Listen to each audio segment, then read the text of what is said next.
I am buying myself an Evil Knievel jacket, leather jacket, like Evil Knievel, man. It's gonna be That's sweet. that's the treat, huh? Oh yeah, that's A gonna be the jacket treat. with it's got fringe and No. It's just like the jacket he used to wear when he would jump. It's white leather. It's got the V, the blue V with like the stars, and oh on the yeah, I back thought is there it the was same fringe thing? on that. No fringe on No, it. no fringe on that. If I want to do Well, an Aussie jacket, I that think would be you the should fringe. I think we should change it to an Aussie jacket. That's what you No, should treat yourself with. no, man. I'm doing the Evil Knievel, man. Evil Okay, Knievel. Evil Knievel Osborne with Evil Knievel jacket with fringe. You could get an Evil Knievel jacket with or a I Aussie have a jacket leather with jacket with fringe. fringe. I need to sell it. Yeah, It's like a Dreadbull. western. It's a Dreadbull will western buy looking one. jacket. You want it? He needs a leather jacket with Yeah, fringe. It's brown leather jacket with fringe, man. oh It's wow. heavy as fuck. I'm pretty sure it's bulletproof, to be honest. I'm Yeah. pretty sure I'm not going to fit into anything that you've worn.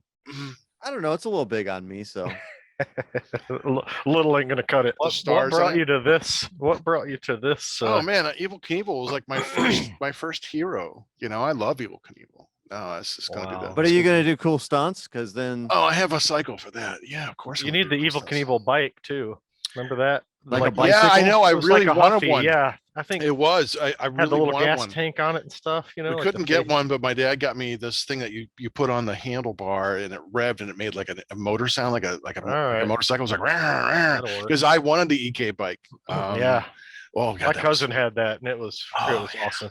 Yeah. I mean, all it did was encourage kids to just wreck and hurt themselves, but that's Yeah, amazing. because that's what it was for. right, man. It was a Evil jumper. Knievel bike, you got to jump with it and do Yes, stunts and of wheelies course.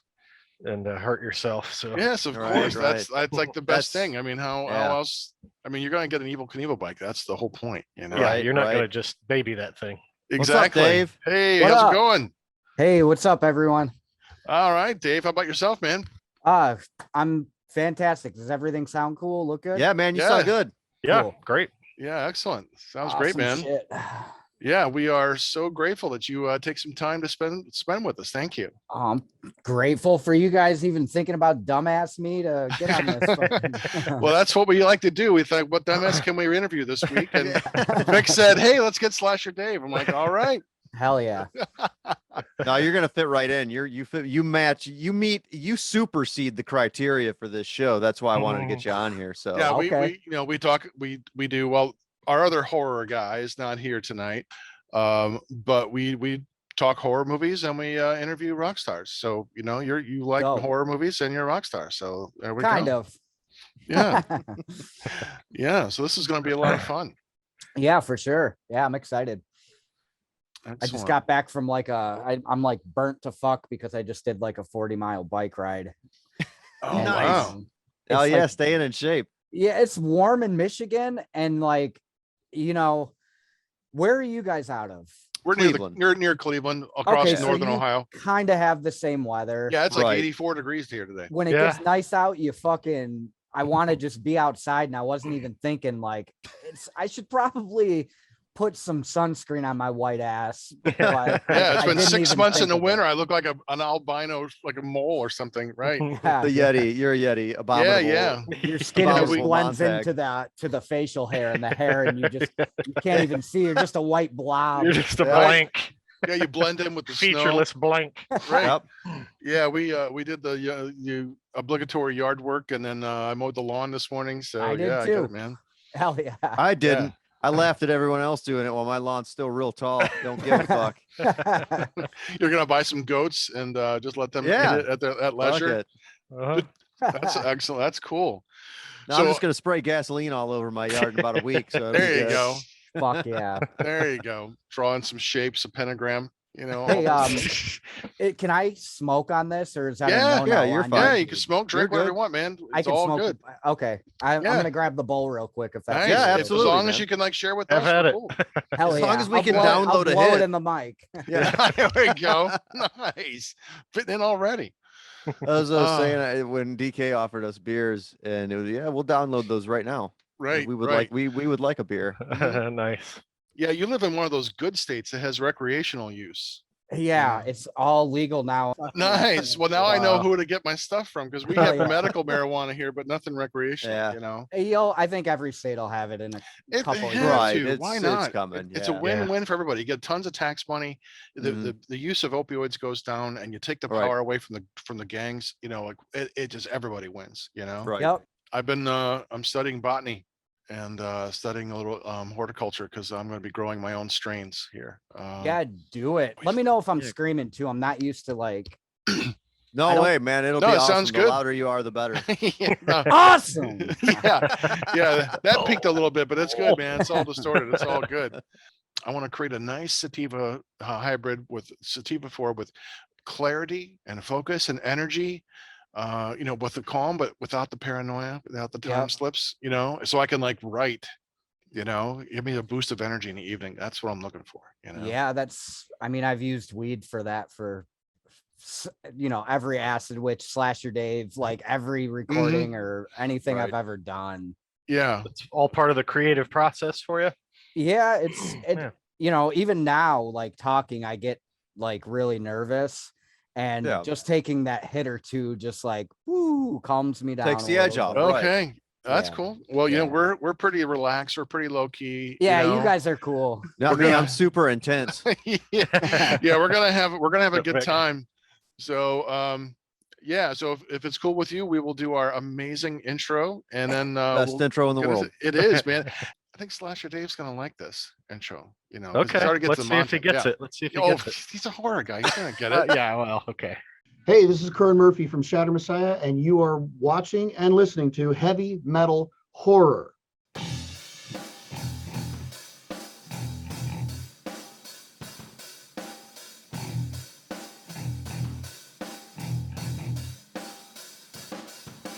I am Montag, master of illusion. What goes up must come down, but not always. And Dreadbull. Hey, what's up, guys and girls? My name's Vic Wildcard Stone, and you guys are watching the show with all of us tonight. And you are watching and listening to Heavy Metal Horror. There we go. Dave already Nice, gets it. Nice. Yeah, he was he's right in Caught there. on fast. He's right in there with us, man. No one ever Yeah. knows what to do there because we don't prompt them. And Yeah. They just kind of sit there and they're Right. like, why didn't you say something? And no, we like the No, awkward. we That show was them, and then beautiful, at the yeah. end, we invite you to come in with, you can join us. So it's going to be a lot of fun. Hell yeah. So yeah. So tonight, kiddies, we've got a great show. We got Slasher Dave. The Wizard From- of Gore. Yes, see, Dreadbull, he got it. I Man. told you guys. I Nice. know, man. He Nice. fucking knows his stuff. From Acid Witch and Slasher Dave. Welcome to Heavy Metal Horror. Hey, everybody. How you doing? We are rolling. I would say I am a fan of Acid Witch. I mean, I like your solo stuff because it is so fun. The horror sounds like a movie soundtrack, but Acid Witch is just, I mean, it's like hits on all kinds of cylinders for me. So I'm a fan. Cool. And so it's really cool to get to know you. And we've got a ton of questions. So, we're just going to find everything we can. Hell And yeah. I got to know what the rest of that T-shirt says right there because it's, Oh, it looks like an 8-year-old just drew a executioner sticking a spiked bat into a vagina. chain shackled leather. Yeah, it's the sex dungeon. Come on. It's the sex dungeon. There's the Those shit fucker guys. there's the thumbnail right Yeah, there. yeah. Yep. There's the thumbnail. Banned from YouTube after this one. Right, shit fucker. Strike What- 2. Yeah. Oh yeah. Well, I think I told you. Yeah, we got strike 1. Those Yeah. fuckers Yeah, at strike YouTube, 1 for- yeah. Yep, I'm trying. copyright. I'm So, trying for Vic warned strike us. 3 right Yeah. now. Well, I He's gonna get 2 right in this I put it episode. on Vimeo, so we're good. Yeah. It's a lawless platform. The Yeah, so thank Wild you. West. Thank you, Yeah. Vimeo. Fuck you, Sony Music. All right. Well, Dave, we're going to ask you some questions. We like kind of getting a little bit of background first. So, one of the things we like to know from all of our guests is where your love of music came from. Probably my dad. Big, weirdly Aerosmith fan, which I never got into, but he was just a rock dude in general. Yeah. And I think my first like real obsession with like a band was the Scorpions. One of his favorite bands. So I just grew up listening to like 8 tracks and cassettes in his like muscle cars because he's like, you know, he's a Nice. crazy fucking car guy. Nice. Yeah, nothing better than an 8-track. You know, by side 3, that song like stops halfway in the middle to change track to yeah. side 4. I Yeah. mean, you know, that was fantastic technology. You The only know, thing I had when I had my first 8-track, the only 8-track we had in the house was the Jackson 5. It was What like one some was kind it? of Jackson 5. Oh man, I wish I could remember. I do not They had some remember. good songs though. Does your mom and dad have videos of you like dancing? Oh, yeah, the I break it wish. I down. don't think so. I was never much of a dancer. So No, He but I- destroyed them all. I got a before. picture of him with a sweet mullet. So Yeah, you know, yeah. we do have Okay. I did have a mullet phase. that. Mm-hmm. You growing it back out? Never disco though. You really should grow it back out, man. Is there any rules against having mullets at work? Yeah, and No, you all can this, do anything at work. all this fucking heavy metal talk. We got the long hair kicking and shit, but where are the bangs? Where are the mustaches? Where are the striped spandex fucking Yeah, suits in metal nowadays? Come on, people. I know. Look the I part. concur. Yeah, Yeah. come on. Start. I can't really grow a mustache, but if Dude, I I could, can't either. I would have a fucking mustache. Where would it stop? Would it be one of these guys or one of these, the handlebars? I would probably go It's the all the way down. NWO. Yeah, Yeah, Hulk man. Hogan. Fucking Hulk Hogan stash. Yeah. See, I'm letting this I'd get grow a- out. I'd get a finally. nice mullet too, and I'd have bangs going. across it. Straight like the straight ones. Like Yeah. it's just a straight deal. Yeah. Stick it a to bang. mullet with bangs. Yeah, I So gotta you look see like that. you look This like you're is on Dumb and amazing. Dumber, right? Like You're a like set of yeah. drapes. Yes. Yeah, This you're is like amazing. Jim Carrey from Dumb and Dumber, right? With those hard Yeah, bangs. if man. you ever do that, we gotta have you back for that. Yeah. Well, hey, we I gotta, might. You know, I might. I'm thinking about heavy it. metal's in my soul. I gotta fucking look the part. I gotta go back in That's right. time. Did you guys ever listen to like Helvetet Sport? Dude, I'm only familiar with the name. I never really checked them out. But I know Okay, if you watch their video, like they have a couple videos, but they totally do the mustache and bangs. Like, Oh, nice. yeah, Okay. great band. Wow. Yeah, Nice. Excellent. Excellent. you gotta have some balls to do that shit. Yeah. Yeah. You gotta, Well, yeah, and you That's also have to bold. have facial hair that doesn't like isn't patchy or grows in like Yeah. this way on this side. And, Yup. you know, Me too. it's Yeah, not you easy gotta- to pull that shit off, man. Genetics plays a lot of role, Yep. a big Yep. role in how you can pull off cool facial hair. So kudos Totally. to anyone who can grow in a good stash or sideburns, man. Mine Yeah. look like dog dick, so I never had them. I started turning white by the time I was 30. I was getting white hair because that's when my dad turned white. That's when his dad turned white. So I get it, man. You make it sound like you're changing races. Like it's when I He turned turned white. white. Oh, am I? That's I funny. was born a I was- poor black yeah. child. That's right. Haven Johnson. That's right. These songs, they're so depressing. Yeah, man. Oh so shit. so Dave, what is it? What was it about metal that attracted you? You know, from the get-go. I mean, Scorpions, but there are other bands out there. But what was it about metal that you really liked? You guys ready for a little story? Yeah. Oh, yeah. That's Oh, what yeah. we're here We for. love Okay. stories. So I was into punk when I grew up. I just played in punk bands. I loved street punk, oi, anything kind of anthematic, like with, you know, bunch of people singing in the hooks. And eventually I feel like I was getting into this stuff, I would say like 99 into like 2000s. Okay. Punk core was popular. So Casualties, The Virus, like all the punk core bands I was super into. And I looked the Mhm. part. I had huge GBH spiked hair, fucking colored mohawks and shit. And With bangs. No bangs. when my hair was down, I might have had some bangs. Hey, all right. Nice. There you go. Sweet. So Oh, shit. I get into punk and I work in a haunted house when I was very young. And that's how I met Shagrat, which is the bassist of Acid Witch. He does the artwork for it too.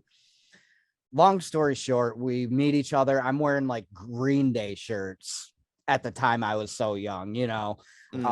Tim's already wearing Tim's a couple years older than I am. Shagrat.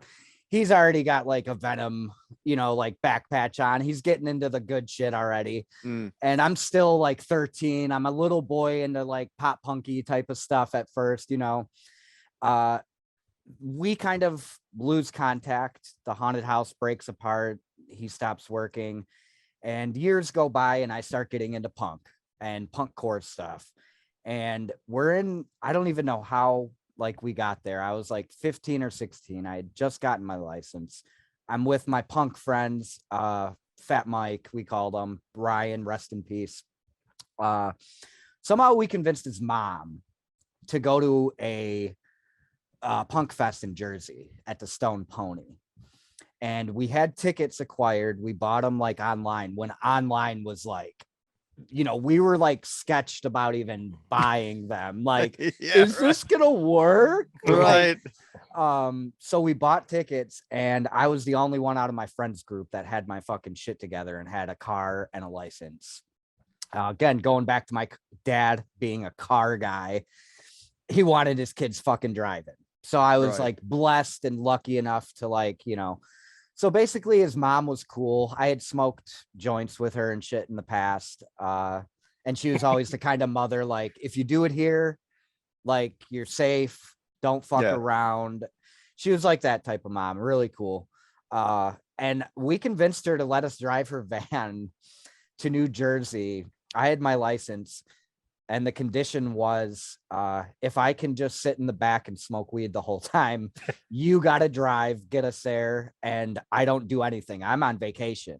And I was like, bet, like, let's fucking do this. So we ended up pulling it off. And who do I see at this punk fest but Mr. fucking Tim?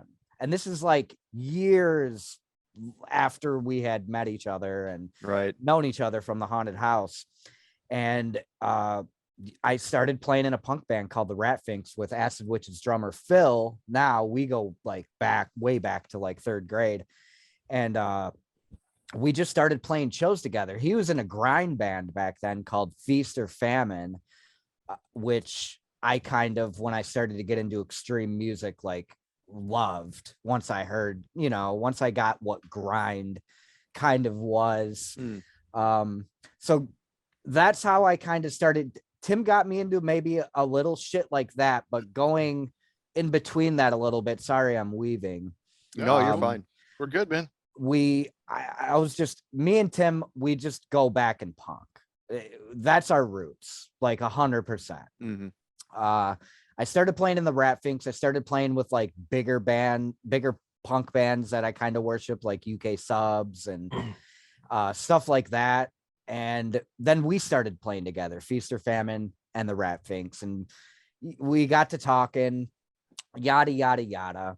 I basically got into this shit from a guy named Motor.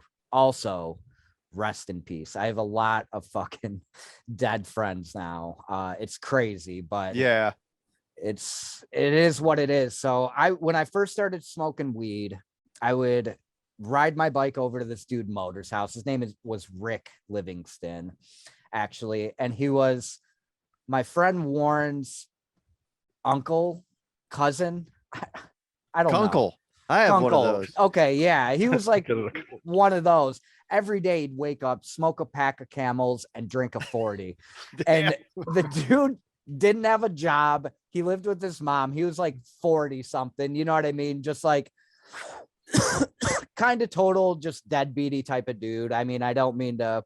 It is what it is, And he was into punk. And at the time when he was showing, I would go over there and he would have a joint and we'd get fucking, I'd be drinking beer, I'd be smoking weed, and I was only a teenager. So I'd be getting fucked up at noon, just straight up fucked up. So we're talking noon. Like a standard Tuesday. Yeah, yeah. Totally. Right. We'd go into his garage, and much like Vic's background, it was tapes and CDs. Yeah.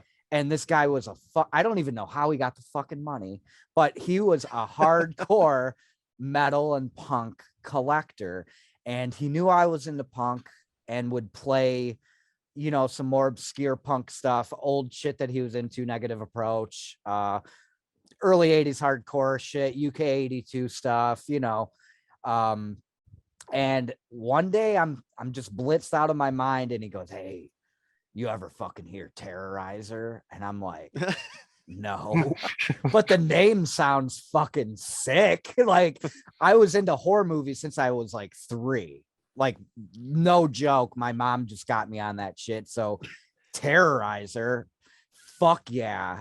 And then he plays it, and it's just like, and to me, I always compare like Terrorizer, because that was really the first grind I listened to, and still to this day, in my opinion, the best grind album ever done is World Downfall. 100%. Repulsion's number 2 to me, but Okay. I love World Downfall. And he played that in my stoned, drunk mind. I just pictured like a giant monster singing with like 10 eyes, just a like Jabba the Hutt with like eyes coming out, just like fucking screaming. And that picture resonated with my young stoned head so much that from then on, I was like obsessed with like grindy death metal type of shit, because Nice. it sounded like a fucking monster was just, Right. belching behind a fucking mic, and I thought that was fucking cool. Plus, going back to the grind and punk thing, I heard punk in it, and I'm like, Yeah. okay, I can hear some crust. I can hear, you know what I mean? I can Mm. hear all of these elements that I just then was starting to really turn into, like, I don't even know what you'd call it, an extreme music fanatic, getting into black metal, death metal, grindcore, Right. just really discovering everything. Right. And yeah, he's who got me into shit, like straight the fuck up. Rest in peace, Motor, but he loved Motorhead. That was his nickname. Motor. That's how he talked too. He's like, "What's up, fucking Motor? You want to listen to the fucking Terrorizer?" Like, This is amazing. Yeah, every 16-year-old boy needs a friend like that, right? yeah. Yes. But yeah, that's how, weaving in and out of the punk scene with Tim. Tim got me into a lot of more heavy metal shit. Middle roadie type of shit, Grim Reaper. Right. I might have listened to Grim Reaper with Motor, actually, now that I think about it. But between like a couple friends, I feel like that's everybody's story, right? Right. Yeah. No, it's similar like that. I mean- Like it was the same thing for me. My buddy got me into metal. Yeah, I went over his house when he was like 19 and I was 20, and his room looked like this, and it was about the same size, and he had a dresser in his room, and there was no clothes in it. You pulled it out, and there were more CDs in the Hell dresser. yeah. And he opened his fucking closet, and there was a shelf of CDs in there. They were everywhere. And the guy had a lot of really like ultra obscure shit for the time period, early 2000s bands like Silence and shit. And no one knew who they were, but he did. Yeah. Oh, you got to check this out. You got to check out, he introduced me to Annihilator, like, and they're one of my favorite bands of all time, Mortal Sin, like we used to sit and try to play Lebanon all the time in his room. So it's like everybody's got like that knowledgeable dude that's like, check this out, and just crams the shit into your head, and you're like, fuck yeah, I love this. Yeah. You like have an overdose on it. You're like, this is great. Totally. Amazing. And That's who you are to us, Wildcard. I know. You are our super savant who knows like every fucking band in the world, and that's I played don't. with half of them. I'm still learning. So, but I do know. As long as you share the knowledge to a younger generation and you pass the fucking, you know what I mean? I mean, that's the cool thing about, you can't only say this with metal or punk, any subculture kind of that, is a bit more obscure, is like the masses like pop and shitty music, and they never had those people like we did, to get us into like the dope shit. So feel blessed that you're like into exactly. They had the radio, and nowadays it's playlists that celebrities post, and they don't have anyone saying there's more, there's better stuff out there. But the Kardashian playlist is awesome. Ooh, let's mute him for a while. Rounded. You're out of here. Well, Dave, who are some of your musical heroes? I mean, you mentioned all these punk bands, but do you have any like heroes or like, oh god, yeah, these are the ones who are like the pantheon for me? Danzig's always been that for me, just for me loving Misfits and, you know, Danzig solo stuff. But I don't know. I have many. I have like weird ones like Insane Clown Posse that are just massive. You know, you kind of got to be from Detroit and get it. Me and Shagrat are like, we've been down forever, but there's weird influences like that that I think a lot of people don't realize. Like, we might not take direct influence from hip hop or that, but I've also always been into Halloween, you know, the holiday. Right. And when I first started listening to ICP, it wasn't even like the rapping, it was the beats. And I would hear these beats that were made out of you remember the Spooky Sounds albums that would come on vinyl? Right. And I'm starting to like, I was a nerd with that shit when I was a kid. I collected like you guys are about to get a fucking eye full. I collected this shit. Just Okay. like, Oh my gosh, still in the fucking Nice. Yeah. you know, just crazy amount of these Yeah. when I was a fucking kid. And as an adult, I still, you know, buy them when I see them. And I started to kind of memorize them like you would music, I guess. Yeah. And I would listen to old ICP beats, and I was like, holy shit, that's from fucking Spooky Sounds Hallmark cassette, or that's from, and I started noticing that instead of sampling music like Dre would, they were sampling Halloween cassettes and making weird beats out of them. And that's what attracted me to it at first. But yeah, I would say, you know, them definitely 100%. Isham, which is also a satanic rapper before like Suicide Boys or any of that shit. Ghostmane. In 1990, 89, Isham was singing about Satan with 666 on his hat, coming out in a coffin, rapping that shit. Completely, That's just great. completely influencing everything without even knowing it in Detroit, you know, and kind of around the US and world. But as far as like rock and metal goes, I would definitely say like Grim Reaper in general is just, I look at Grim Reaper, at least their first 3 albums. I know their third is a bit dicey in some people's opinions, but just as far as influence, if you listen to Acid Witch, you might hear some tapping solos that are very influenced by, you know, Grim Reaper solos, how they're catchy, they'll get stuck in your head, but they're not like flashy. Sure. Right. Yeah, they serve the song well. Yeah, and you kind of get excited for it. When it happens, because they're not long. It's not a 2-minute, you know, solo. It's a quick little melody that's cool sounding, and then it's done, back to the hook. And I would say anything in general rock wise is like, I can't even name musicians or bands. It's just like the rock formula of having a great like main riff with a verse riff that kind of cuts out a little bit, and then bring in the hook, getting a good hook.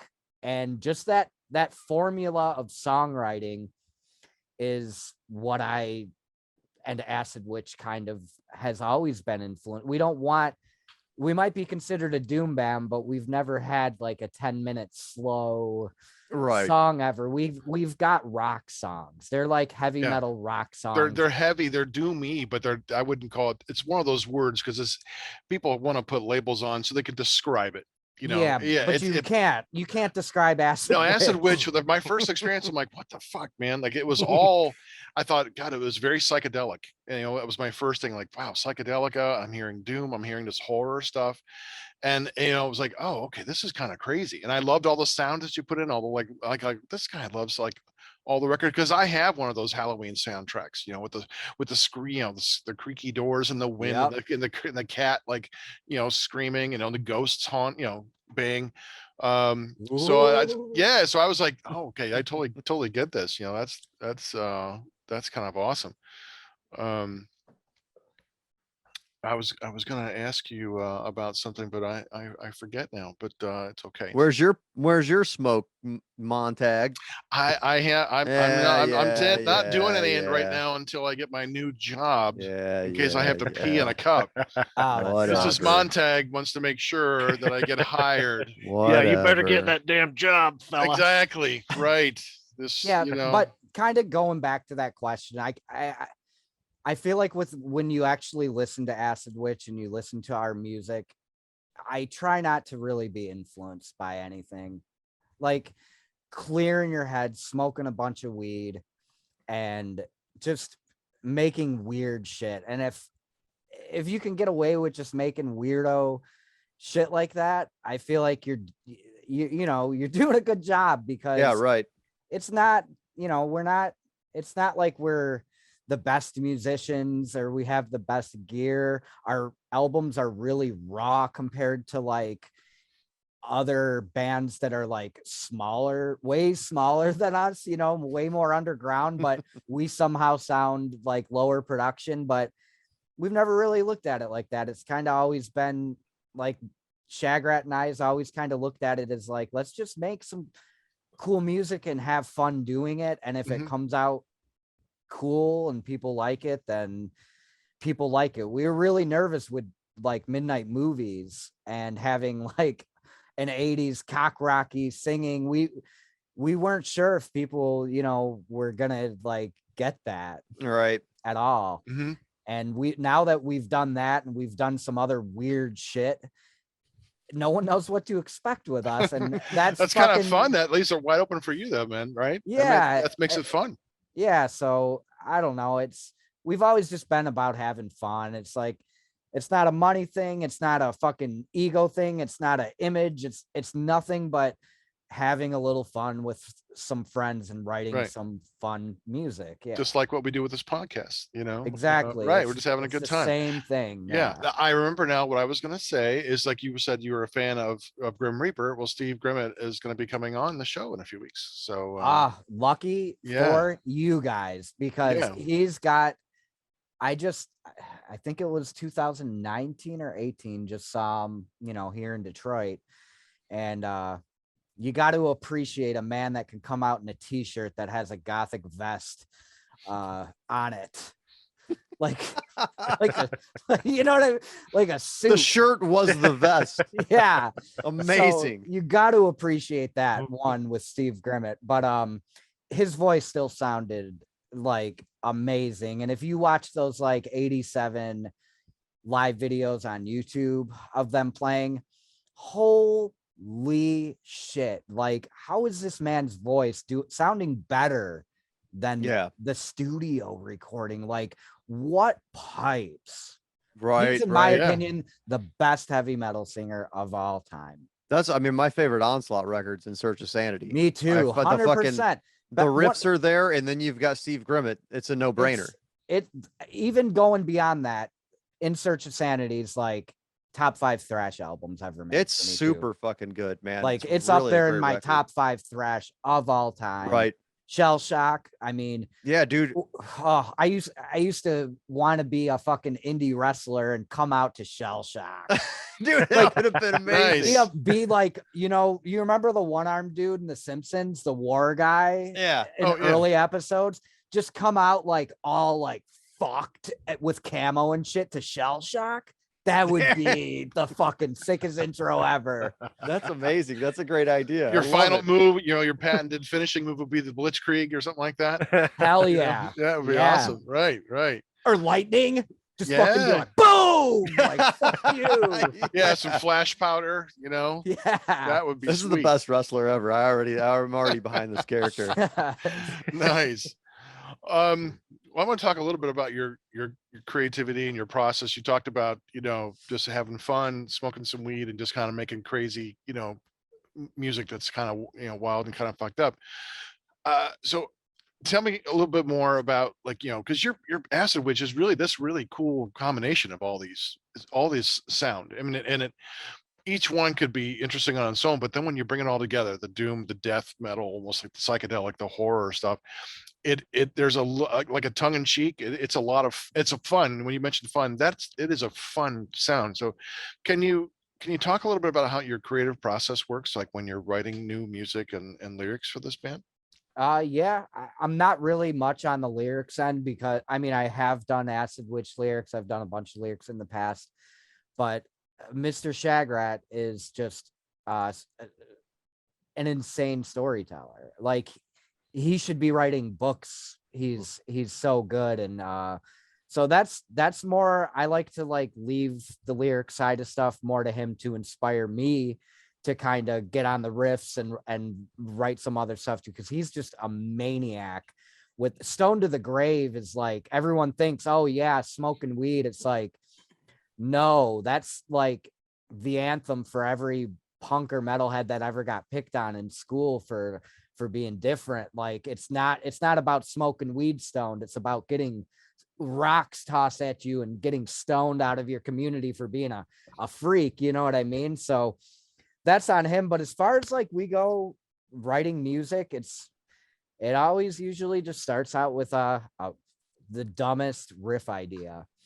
And somehow, you know, turning that into, I can't really, it just kind of happens and stuff starts happening. But we do stuff to where I might be on my Moog Sub 37 and I'll hook it up through a distorted amplifier and play it through that and fuck with a little riff on the synthesizer, get that recorded, and then I'll kind of write the guitars to that. Okay. And the song will be, you know, it's just a different way of writing an Acid Witch song than the typical, you know, and shit, like there's new Acid Witch stuff that came out that it was influenced from a sample. How is this gonna sound when this sample ends kicking into the song? It needs to like every song's different. It all just comes together. Sometimes Tim will just write the craziest song and send me lyrics, and I'll write a couple riffs to it, and it'll be so good. I just feel like we work so well together that I can hear the cadence that he's singing it in his head too. Okay. And I can hear it without even talking to him and like kind of know what he's going for. But right, you know, he writes shit too, and it's kind of like a back and it's just this weird back and forth thing until we get a song that's, you know, listenable. And as long as we can make it like, you know, I guess we're a really weird group, but we know ourselves and we know the music that we want to make. So in a sense, it's just kind of natural now. So really good collaboration, because you said you've known each other for such a long time. It just makes sense. Yeah. You have a chemistry there. Yeah. And, you know, I started Acid Witch as just me on MySpace. It was just me on a drum machine and a guitar, and I was making doomy like John Carpenter mixed with Black Sabbath. I was just making weird music on MySpace, and somehow Razorback Records got a hold of the MySpace page and was like, yo, let's do an album.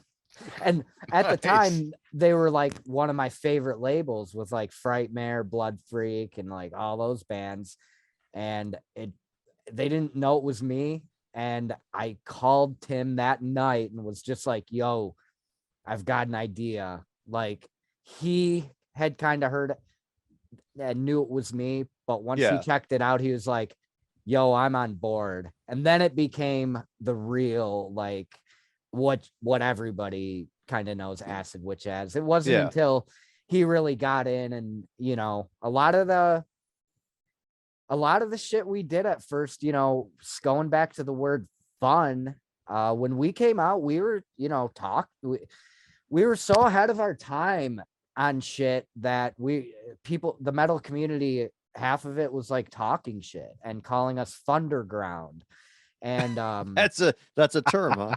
I guess it used to be to like black metal kids and shit, you know what I mean, that took shit, you know, really seriously or whatever. But I remember even thinking like, you know, back then we had a Halloween shirts and all this like bright garish, you know, artwork that at the time didn't fit in with any kind of metal stuff that was coming Right. out, because we kind of came out during like the thrash revival of like Right. 2004, 5, 6 ish. Yeah. And Doom was kind of getting popular at that time as far as like Electric Wizard goes and shit. They were like Right. really starting to blow up. You remember, everyone remembers, I'm sure. And Acid Witch was a name that I had in my back pocket for like since I was like 12. Nice. Like it, I was gonna ask where that came from. yeah, it was just a name that I just, you know, I was always into like Witches Night Out, Halloween special. And I don't even remember. I've been meaning to go back to the public library in my town. There was a fucking witch book that I don't even remember the name of, that I used to like, you know, get from there every Halloween, that I want to say really put a lot of like thoughts in my head that stuck with me like throughout the years. I really want to see what this book is called, but yeah, I don't know. So we come out, people are talking shit. It's Thunderground stuff. And it's to the point now to where I can say this, that the labels that, you know, stocked our shit, they didn't want to sign us. And this is the Relapses, the bigger labels. They were distroing our shit and seeing that it just flies off the fucking, you know, they're ordering from Hell's Headbangers every couple weeks because nobody knew how good the vinyl was, you know, gonna do. So we're like, let's put a die cut, you know, window decoration in it, and piss all these people off that thinks, you want to think we're fucking cheesy? Like, here's a fucking die cut of a witch smoking a bong, motherfuckers, like with pumpkins. You know what I mean? Like, dude, that's I got to be honest, man. So, you know, for knowing you, I know how genuine you are about like all of the aesthetics of Acid Witch. And dude, what a great marketing idea without being like, you know, we're a corporate band or something like that. I fucking love the aesthetics of that band. I bought the when we played with you guys in Fort Wayne, Mike brought me you guys had a couple copies of the Split left, and I got a hold of them. I'm like, I got it that first. Well, what was it called? It was you guys in Nunslaughter. Spooky Yeah. one. Yeah. And it fucking looks, I'm going to dig it out. I'm going to do something that I don't normally do and leave my seat and dig this out. You guys keep talking, but you got to, Montag and Dreadbull need to see this thing. It's fucking fantastic. Yeah, that definitely came out great. But yeah, so like, you know, we're like, fuck it, let's do a die cut. Everyone's talking shit. And guess what is happening now? Slayer has die cuts. King Diamond has die cuts. Rob Zombie has die cuts. And these are all from like, I feel like a lot of people that were talking shit saw how good it does. And, you know, now I can say that my band kind of influenced and showed the metal community that die cut decorations sell, because now we've influenced, you know, at least labels. I'm not saying we influenced Slayer, King Diamond, anything like that. I'm saying our fucking product and marketing influenced the labels that wanted to make more money off of their fucking bands to do the shit that we were doing 10 years ago. You know what I mean? Yeah. I love your artwork.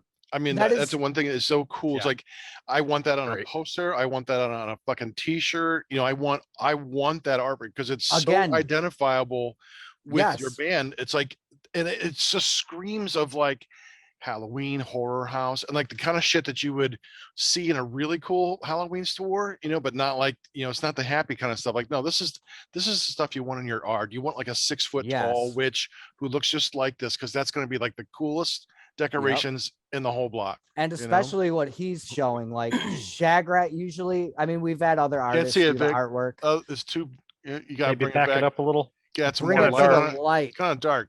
Yeah, it's dark. Let me hold it differently. There it's dark art, but the vibes of it, you've got like the old creases. It looks like an old like comic a book. You Yeah. It know, looks like a creepy, like or a worn. That Is it is still sealed? You get the plastic on it? Maybe that's why we can't see it, man. no. It's got a glossy Okay. finish. So. Okay, But then you- hold it back to your face a little bit. Get the light.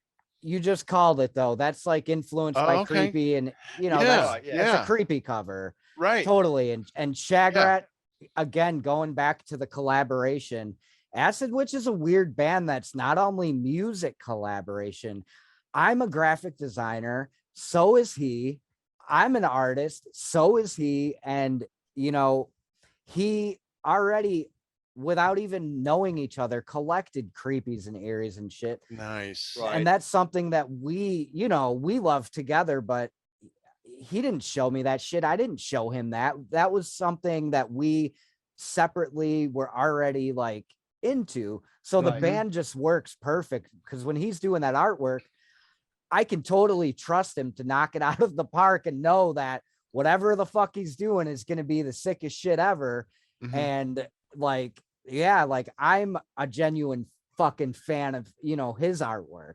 So Right. it's cool that he's, a collaborator in the band, because a lot of this imagery that you're talking about that stands out above, just stands above the crowd, that's all part of the band. That's Tim. That's Tim's Mhm. head of like,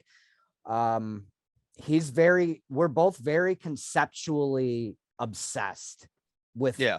how everything Yeah. looks. And Well, it's a great visual representation of what the music is going to sound like. Right. Thank you're you. you're going to get that Yeah. trippiness. You're going to get that crazy out of the fucking box, experience. And it's like, yeah. I mean, we were definitely monster kids too. I grew up eerie, famous monsters of film land, all those stuff, the EC horror comic books. Oh, yeah. And that's just some great stuff. And you just, all those great covers that were on all the artists who did the eerie and all the Warren stuff, Yep. Frank Frazetta, Vampirella, all those other kinds of magazines. But no, that is so cool that you guys have so many other ways. Then you're not just musicians, you're the artists, and that's really what it Mhm. is. It's they're communicating a different form of art through your Yep. music, a different form of art through your graphics, and just your collaboration is seems to be working incredibly well for you guys. Oh, And these well, would thank make you. killer blacklight posters. Oh Are my there any God, yeah. Acid Witch Tim, blacklight posters? Tim has said this to me so many Oh my times. God. So maybe this Halloween, maybe be expecting a felt fucking black. That light would be poster. awesome. It would be perfect, man. Yeah, I'm just looking at the stoned artwork right now. Like, yeah, Mhm. that would be the best Mhm. blacklight poster. Yeah, Hell can you yeah. imagine that? Yeah. Yeah. Oh fuck yes. That would be It's would be talked great. about, even going on what Vic was saying, kind of about out there ideas of something cool that is different that you would usually get with a music or a band. We've thought about puzzles before, because I feel Oh like yeah. people would love Cool. to do a huge 500 piece puzzle, glue it up, and Yeah. put it Mhm. up, frame it. You know what I mean? That Fuck yeah, dude. artwork is sick. Yeah, That's make- fucking genius. I Mhm. fucking And if you could so make the my wife puzzle and I do blacklight. puzzles.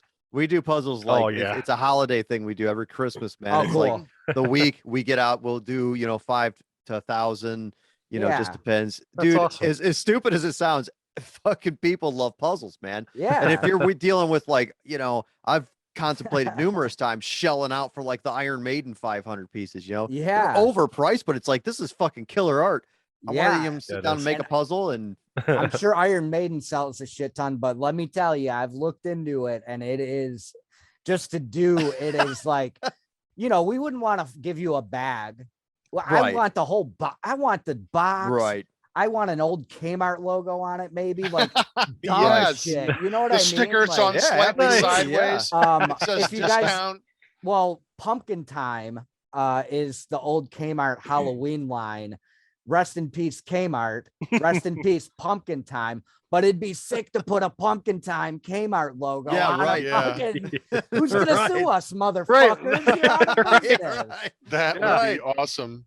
Oh, good. light special. At the I next- think yeah, that the blue light last special. Kmart, it closed like finally. There was like one left, and it's finally Wow. done. Now it's Yeah. free game, man. Oh, that's so sad. Okay. Yeah, but now you can probably use the font all you want. Yeah, sure. Yeah, I Yeah. did. I have Slasher Dave albums. Both my Christmas albums that I did, they're like instrumental hip hop beats.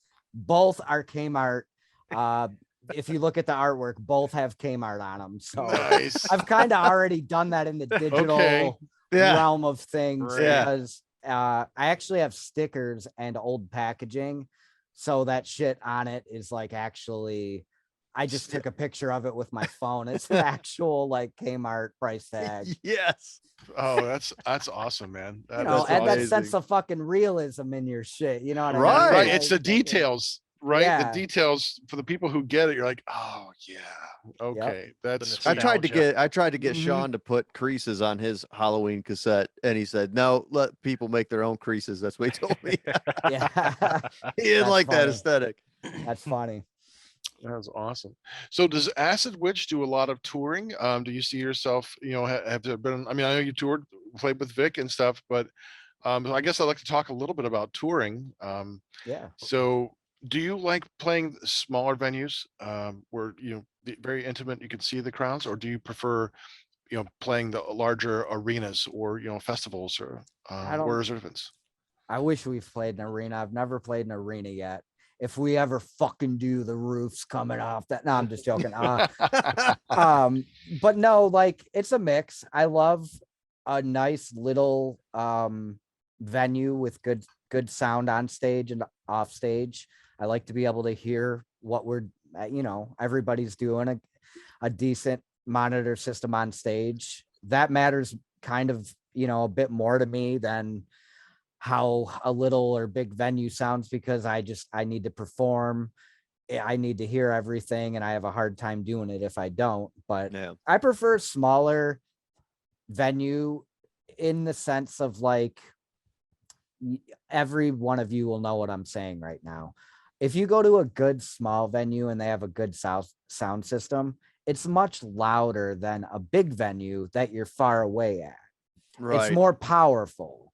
Right. And if it's like a smaller venue like that with huge subs on the floor right in front of you where everyone's standing and shit, I would much rather play something like that because, the bigger the stage, the more you gotta fucking dance around and fucking, you know what I mean? Like take up parts. You got to be Yeah. moving around. You can't just stand there shoegazy on a stage the size that Iron Maiden plays or whatever. Like you got to Right. move around. And No guitar solos, I was just about to say that. You just read Yeah. my mind. Without a guitar, I can't really move around. Yes. But maybe in the future, I'll just have it hidden.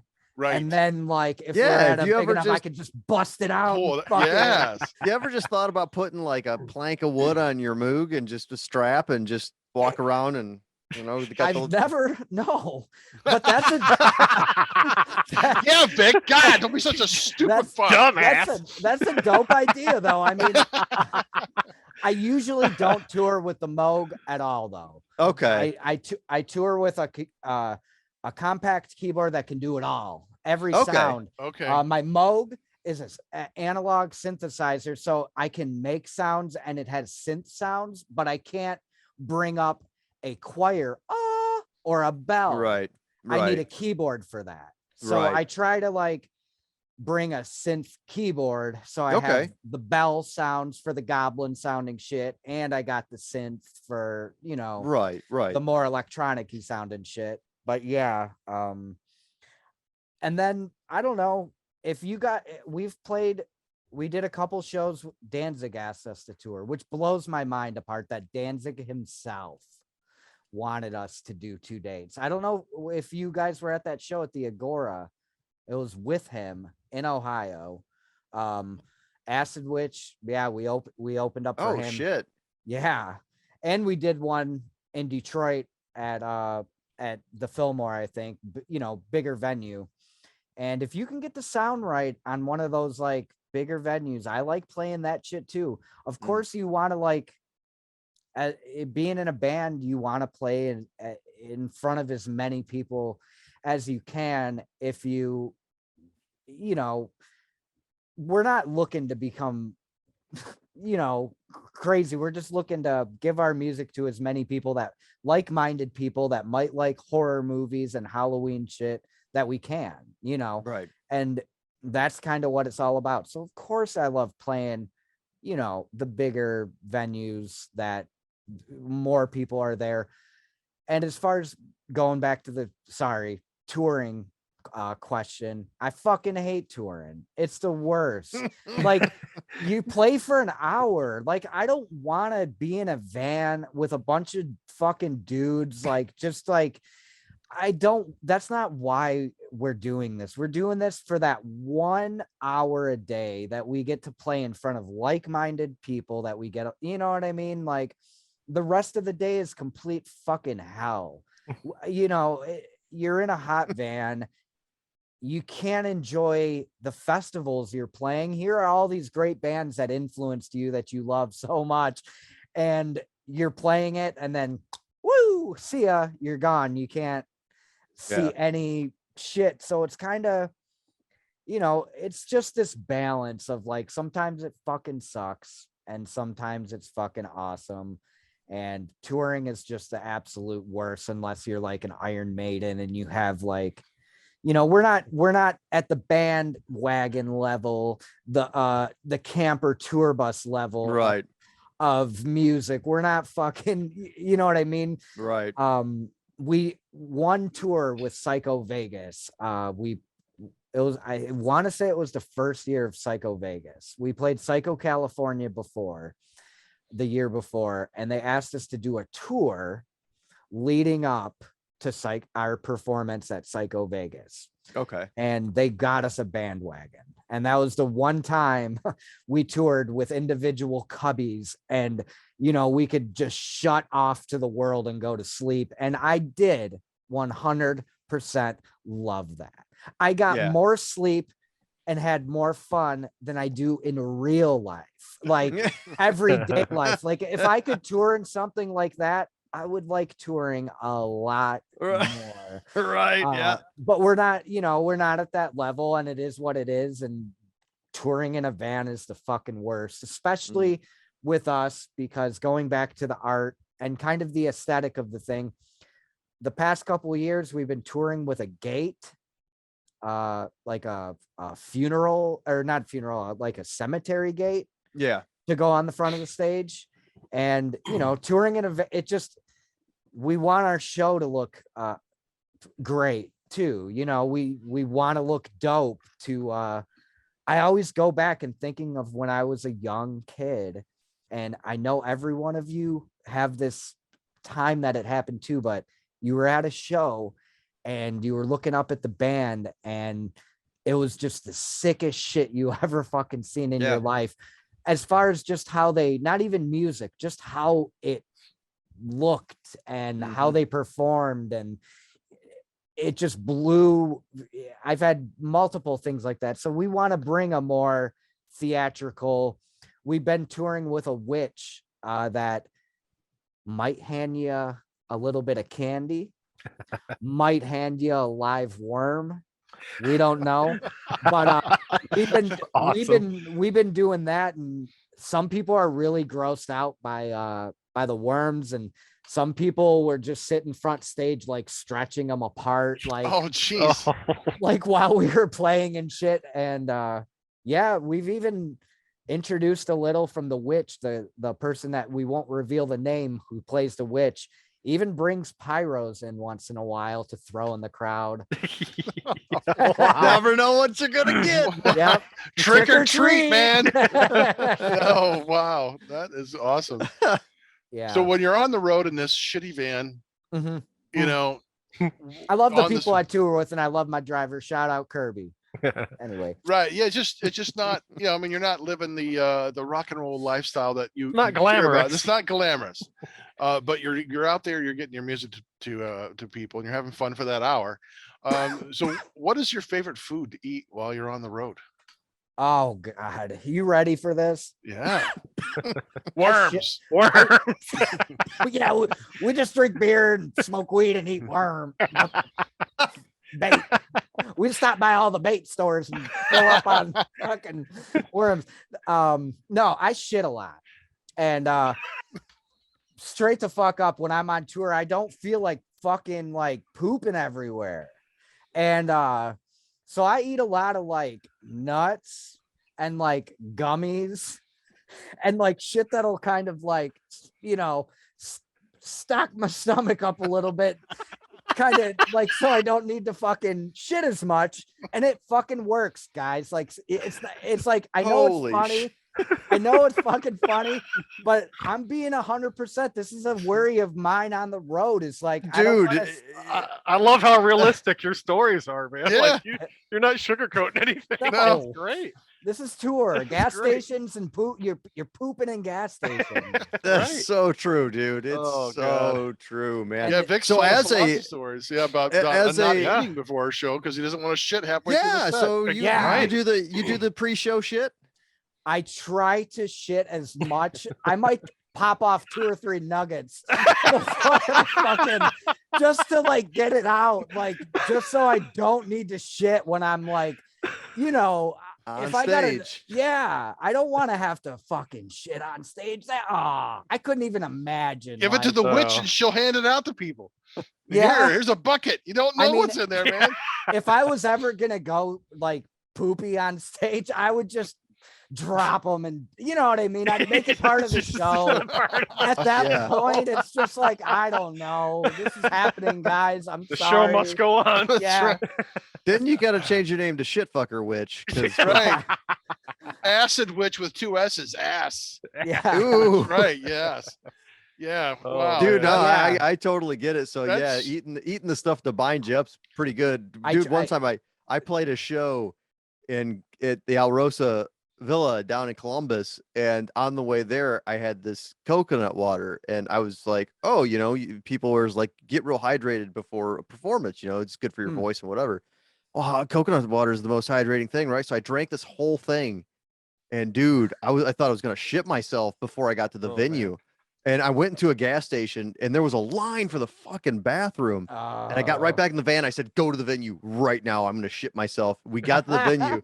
My buddy's like, hey, man, this is the backstage area. And I'm like, I don't give a fuck. Where the fuck's the bathroom? And dude, because it's coconut water, it is extremely hydrating. And yeah, that was rough. So Yep. don't drink Ah. that. I would never. I would It's the never. opposite of what you want to do. Yeah, I would never touch that before a show. It's like, I will get up in the morning, I'll slam coffee, and hopefully get this stuff out of me. I'm ready to fucking get in the van. I'm ready to go. But most of the time it's like, oh shit, gas station. I'll plop one out real quick. And then it's like, we're ready to, like, everybody's ready to go. And it's like, fuck, do I have to go again? And maybe I'll just, yeah, like it's awful for me. So that's like my biggest worry on tour. It's like, It's got to create a lot of anxiety, man. I can hear it in your voice. Dude, Yeah, yeah. yeah. That's no no, kidding. that's But no You shit. gotta be worried, Once- like, oh shit, how Yeah. I gotta shit all the time. Where's there gonna be Luckily- bathrooms everywhere, right? luckily, yeah. Luckily, most venues have like backstage ones where you don't gotta, like, worry Go to the about one without fucking- a stall door and Yeah. Although sometimes the backstage ones are totally just like a closet Yeah. with like a hole. yeah. But it is what it is. But yeah, I don't know. Whatever usually most of the venues, decently sized venues we play, like Reggie's size or whatever, Mhm. we'll give you, they'll have some kind of deal worked out with a restaurant next door, and they'll give you a little bit of a ticket, and you got like 2 or 3 choices from the menu to like choose from. So usually it's hamburgers and just the basic like bar foodie items Right, like that I'm eating on the road, or gas station food. But yeah, sorry I made that question into That was amazing. No, ordeal. don't No, apologize. That nothing to apologize for there. That was no one's ever fantastic. seen me take That my was sunglasses awesome. No, off we love live, so- questions like that because You like the next broke thing. me. This We is love- insight you get that you never know. If you're not a musician, you don't know this stuff, like just real Right. life issues Right. that you have to deal with. Like, Right. that's Yeah. fascinating. That was the best Yeah, shit story pooping we've is a ever heard. very is a very real life situation you got to deal with Yeah. Yeah, because on the road. again, you're thinking these bands with these like nightliners, they had the bathroom inside. You're Yeah. thinking, oh, the bathrooms, the dressing rooms with everyone's got their own bathroom. You're thinking, showers. It's all very luxurious, but the reality, unless you're at that you know, Yep. unless you're an apex predator, Yeah. you deal with the shit has to go somewhere Oh, else. man. So Yup. Sure does. that's going to be a new way to look at rock and roll. Like, where does the shit? Where do you shit? Where do you That's shit? where we can tell where you are Side in of the hierarchy. freeway. That's Side a of the new freeway. question. Where does Out- the shit fall in rock out in and the roll? desert in case I've of stopped Vix. I've Yeah. stopped my car before on a show back from Cleveland and stopped my car and needed to shit on the side of the fucking freeway and just took my fucking shirt off and was just like, fuck it. Like, boom, I'm done. Like, I don't give a fuck. I'll drive back shirtless and get pulled over two minutes later. But what were you doing? Funny story. Yeah. But Oh. yeah, I don't know. So I see you. I'm going to bring you a block of cheese, man. Yeah, You know, bring me a fucking payday. there you go. Lots of caramel and nuts. Oh, Um, man. Well, you know, we love those stories. Thank you for just sharing with it, because like Dreadbull said, you know, we don't know these, you know, things. You know, these are all very kind of exciting things, you know, for us to learn. But my next question was gonna, you know, you might have already answered that. But can you share, like, what is your most outrageous touring story that you can share? I mean, that's a pretty good one though. Can you outdo you the top shitting that? story? Can you I top mean, the I've shit? I've got a shit ton of them. Okay, let's hear some. Shit ton. This is your best one. Shit ton. Well, the dumbest one I think I ever did, like, tour story, which wasn't even a tour, it was a local festival called Berserker Fest. Tried to light a joint on stage and lit my hair on fire. And, yeah, but like, I didn't even notice that, like, you know, if you got long hair and you perform, sometimes you're not even like, you don't even know that your hair is there and it's in front of your Right, face. And Right. you don't know, and you light a lighter and you don't realize that everything's right there and just right in front of everyone. The whole crowd's just fucking laughing, and it's like, damn, like I that's awesome.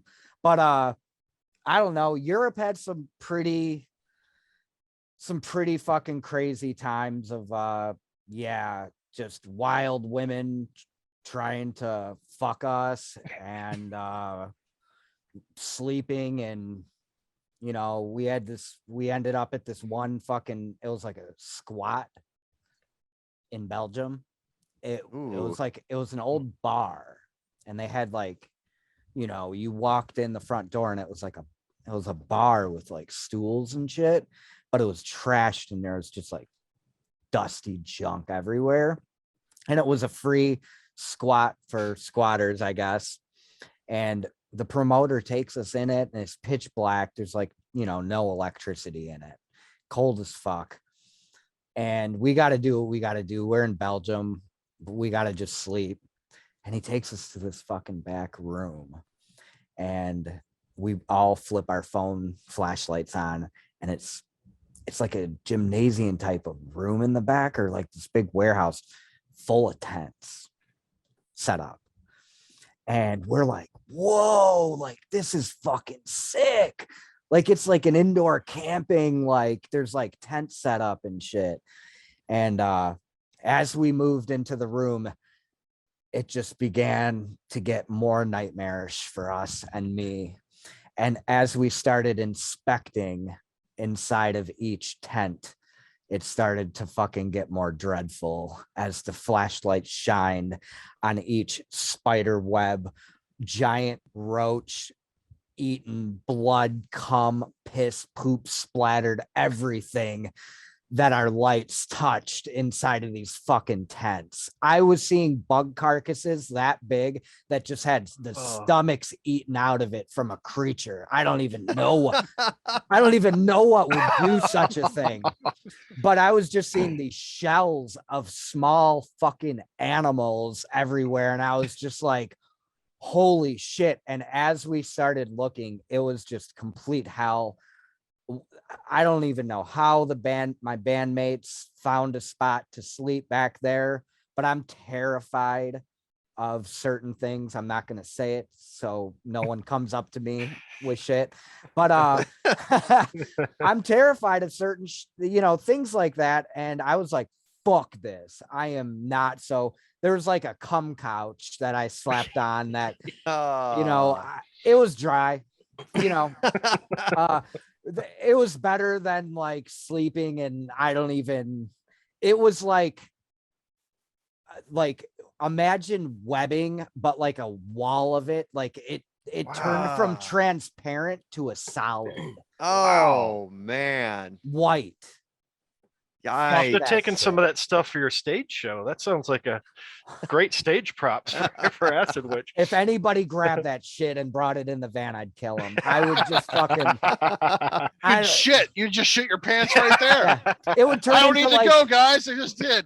Oh, the van would Wow. just be like arachnophobia. Terrifying movie. Damn. Oh man. Yeah, but that's crazy. what my head went to because of actually arachnophobia. In arachnophobia in the basement, when it does a zoom up of like the nest. Yeah. And spiders are born out of like little eggs and shit. It's not one big egg making eggs, but I don't know what kind of spider was in that movie, but it went to like the nest of it in that movie. And it was like a blah, blah, blah, blah, like pulsating egg, and all these little fucking spiders were crawling out of it. And that's exactly what I pictured. I pictured these little like blobs, producing like millions of like spiders and shit. And I was just like, I even think I found like snake skin and shit. Wow. You're going to wake up like Frodo. You're going to be all wrapped up in a spider cocoon. Yeah, man. Oh, shit. Oh man. And that's where they wanted you to sleep. Yeah. So I slept on fucking cum couch. It was a shiny couch. Like a Krispy Kreme, like a fucking glazed donut. Glazed couch. Oh, the crispy cum. Oh man. Oof. Wow. Oh wow. So many great visuals there, Dave. Okay, I mean, that was yeah, that's gonna haunt us for a long time. That's good, good man. storyteller. Yeah. Woo. We asked for it, man. We got it. Yeah. Yeah, I don't think I even need to ask. That made me itch. Like my hair itches now. I don't think I need to even ask what the most Spinal Tap like moment on tour is. I think you've kind of given us all of that. Yeah. Oh man. Is that where you got the bangs when you burned your hair off? Yeah. I was trying to. Next time I feel like chopping my hair off, I'm just gonna fucking light it on fire. Hell yeah. Oh man, that is awesome. Dave, I want to ask you some hypothetical situations. All right. Put you in. So I want you to create a super group. Okay. Not including anyone that you've performed with. Which 3 or 4 musicians, past or present, would you want to play with? Steve Grimmett. Thor. Nice. This is a hard one. I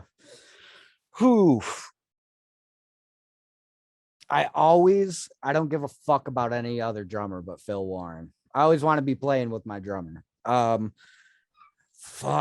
This is like throw John Carpenter, Fabio Frizzi. All right. Nice. Let's make some weird shit. Yeah. Are you a fan of the Goblin? Yeah. Yeah. Of course. Right, Big influence in Acid Witch, my solo Slasher Dave material. Very goblin-y. Yeah. We've actually played with them and saw them fucking melt down. Oh, really? Yeah, and I talked to them and got them to like play. We were backstage in Maryland, I think, and they were supposed to score Suspiria. Mm-hmm. I think the remake. Yeah. No, Oh, they okay. were supposed to score the movie playing behind them live. Okay, yeah. Oh, It was like a live score of the movie soundtrack, and the venue that we were playing, which I think is Ram's Head, their projector fucked up and they couldn't play the movie. And all of a sudden, this whole set that Goblin has perfected and practiced is scoring a movie.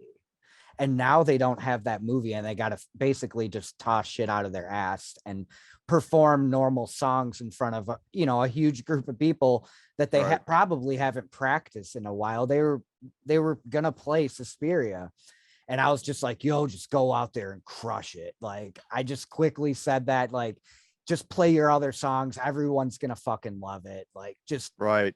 go out there and kill it. And they did. And yeah, so big influence. Both Goblins, shout out to both of them. There's 2 touring acts of Goblins right now. So both of them rule. Nice. Yeah. Okay, if you could go back in time to see one classical composer conduct a piece of music, who would the composer be? Dun dun dun dun. 100%. Like, that is just the simplest, coolest thing. Anybody can walk up to a fucking piano and go doo doo doo doo. Like, and it's heavy because you go on the low key of it. That was like the first metal riff right there. It's just like dun dun dun dun. So I fucking I wish I could go back to that time, because going back to like classical music, it's so complex to what we're fucking used to, power chords and like what we're used to hearing in like Western style, like rock, pop, whatever the fuck you want to call it. Right. That shit's fucking music theoried out. Like, it's nuts.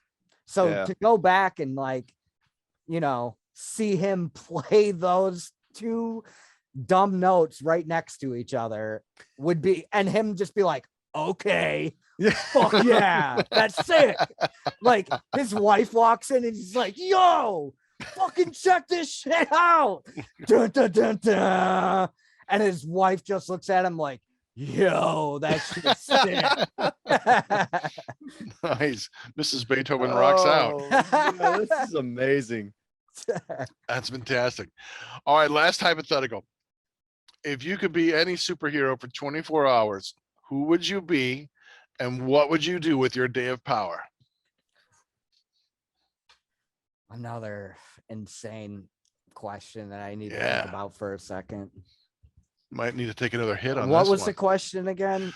If you could be any superhero for 24 hours, who would you be and what would you do with your day of power? Superman. Oh, this is gonna sound so fucking cheesy. I'd fucking fly around the world to every fucking poor ghetto or third world country and give kids fucking bikes. I would just That's great. That's such a wholesome answer. Yeah, that's what I Have would a bike, do. kid. Yeah, just a dope ass Superman. Yeah, sick ass That's fucking bike. amazing.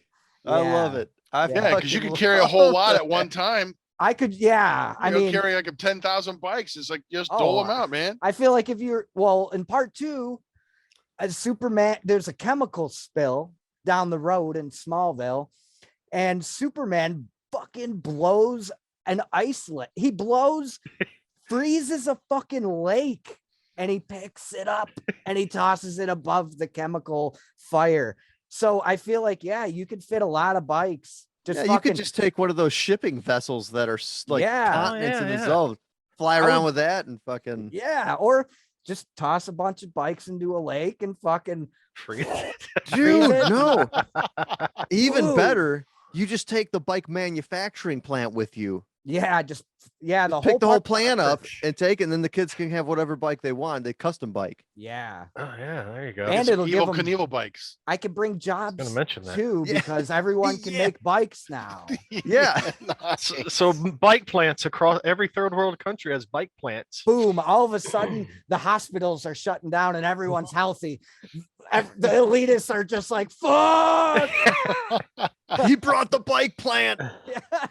Nice. All right, man. That's an awesome 24 hours. That's Wow. amazing. Yeah. Okay, we got to talk about it. We have talked about it quite a lot. Let's get into horror a little bit. I Okay. mean, your solo stuff that I've listened to has this great kind of 80s horror soundtrack vibe. You mentioned when you were like 3 years old when you started watching horror films. Can you tell me like what some of your favorite horror movies are? Yeah, of course. I'm very boring when it comes to this stuff because I feel like it's kind of the same old stuff I might have said, in the past, or it's just typical. But I'd say my favorite shit is like Maniac.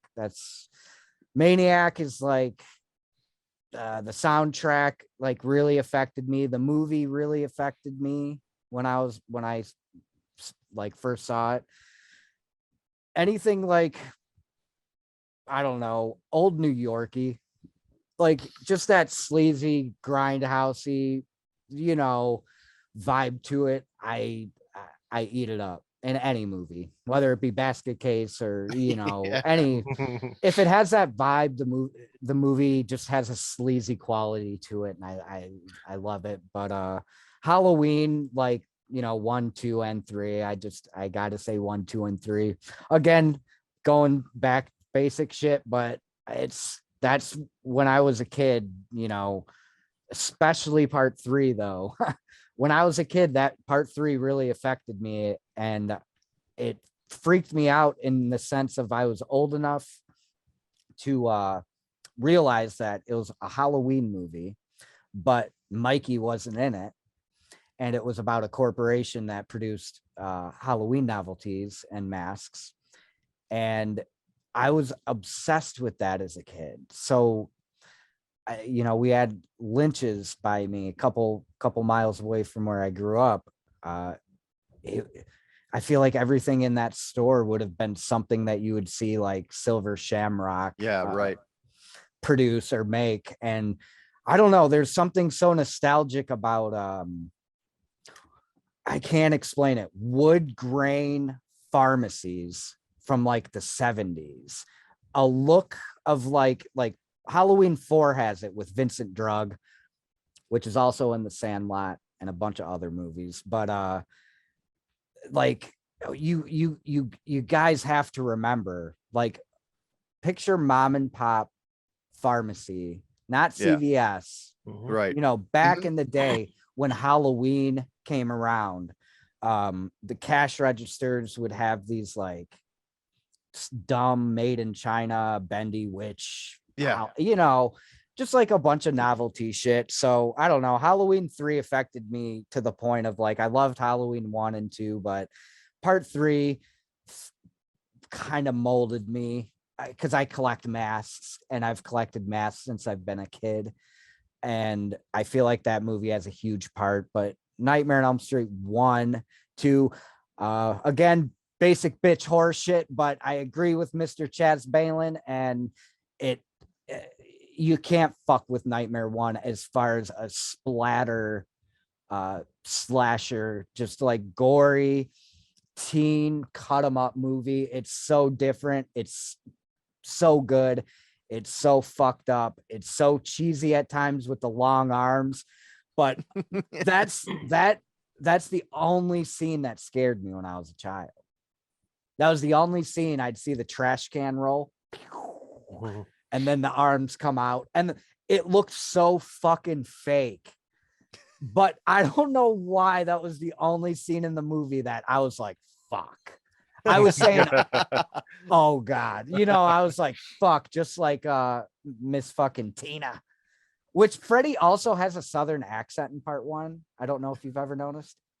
He like chops his finger, Tina. Hey, like he has this like Tina, like whisper. I don't know. I love part 1, and going back to like, some of the grimier things, Burning Moon is great. Holy fuck, Burning Moon is nasty. Yes, Jesus Christ. Going Those back Germans, to that, man, those German horror films are completely fucked up. Yep, like Der that was Todes King and Necromantic, and yeah, come to think of it, we didn't even, this is when me and Shagrat, going back to him and Acid Witch, didn't know each other. We're always renting from a place local to us called Thomas Video 2, and we didn't know, that was on my side of town. Tim was on the east side of town, far away from it, but he would go there because they had a room of just the most fucked up Euro, torture, revenge, all these genres that I had never heard of, subgenres of movies that I had never heard of before. And I remember just going in there as a teenager and going up to the prick little kids that work there in corn t-shirts and shit and just being like, yo, fucking give me, the most fucking, fucked up brutal shit you got. And they would give me shit like guinea pig and Oh yeah. Wow. burning moon. And Tim used to we used to rent that shit. And it blows Shocking Asia, just movies of like people. Shocking Asia, I think it was Shocking Asia, parade of people.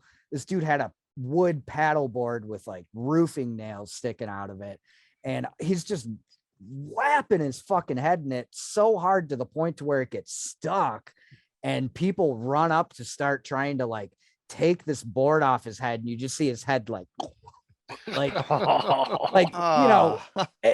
fucked up shit like that like warped mine and Tim's brains when we were like 15. But shout out to my mom. Like, my mom is the one that I creeped out when I was super young, and she was watching Nightmare on Elm Street 1. And I was a fucking, I was like, what? Like balancing, like I don't even think I could fucking walk, like, and I creeped out there. And I remember, the couple times that she let me just stay up and sleep on a couch or watching it or whatever, she would just kind of pound it in my head like, this is like not, this is not real, this is a cartoon, you know what I mean? Like, just always kind of, it's not that she was like a bad mom letting me watch a bunch of boobies get cut up and shit, but she let me watch that shit and kind of just always had it in me that my grandpa was a big movie, like not like horror movie, but like movie guy. So I also grew up like with major classics. I'm not just like a horror movie fan. I love old cinema. I love sci-fi. I love all movies. I love movies. It's a great escape, Yeah. and if you let yourself go, it's total escapism. Yeah. On a good So movie. Yeah. I don't know. I was 3 dancing to fucking doing the, what's it called? The Lollipop Guild fucking shit. Oh, for the- man. yeah. Fucking That's a Montag, horror movie to man. me. Yeah, that's a horror A movie. lot of people it is, but to me that's just a masterful piece of cinematic fucking like wonderfulness. Yeah. One of my favorite movies of all time, actually. But yeah, I don't know, just from being into like movies, he always loved like classic late 70s, early 80s Hollywood, as far as like Indiana Jones and shit goes. Like, I love all that stuff. Planet of the Apes series, original stuff, mind blowing if you've never watched the whole It's fantastic. Yeah. series of just like them worshiping their child without even knowing it. Take your stinking paws off me, you damn dirty ape. Yeah, it's, I mean, the part 1 and all of them are great, but I think just a mix of my mom. I remember watching like It when I was like really young, and the only 2 movies that still get me and got me when I was a kid, and this isn't favorites, I'm going to what actually like kind of triggers me. Okay. Right. Exorcist. I don't know why. It's to this day, just, it's so perfect and good that I remember in the 90s when the Crab Walk came out, the version Jesus, you've never seen before. Oh my God. I had already seen, The Exorcist before, because my dad hyped it up before I had seen it. And he said, I was out in my fucking GTO and we went and saw a late night showing of it with my friends and all got drunk and smoked weed and did a bunch of coke before it. And they go in and see it, and it scared the fucking like shit out of my dad. And he said that, he's all fucked up. He comes out of the movies, he's like shaking, like, he's like fucking terrified. And he goes to start his car up, and he said it was in the middle of winter when they went and seen it. Snow's coming down, empty parking lot. His car won't start. And he just kept hearing like, like whatever the fuck, like Harris, like whatever the fuck, like noises. Marin! Like, yeah, Marin! Like, just like, I don't even know, but he hyped it up, and then when I saw it, I was afraid. But when I saw the crab walk, it scared the shit out of me. And Poltergeist 2, the fucking old man Henry Kane, like Yeah. he was dying in the shooting of it. I don't know if you know that. Oh, wow. He knew he was gonna die. He had cancer. He was like an artsy, crazy artist hippie. Yeah. And when you look at pictures of him, like, you know, in like real life, it's fucking weird. But he's just a creepy, you know, looking man. But now Right. throw cancer on it, and you're dying during this filming of this fucking movie that has a curse on it.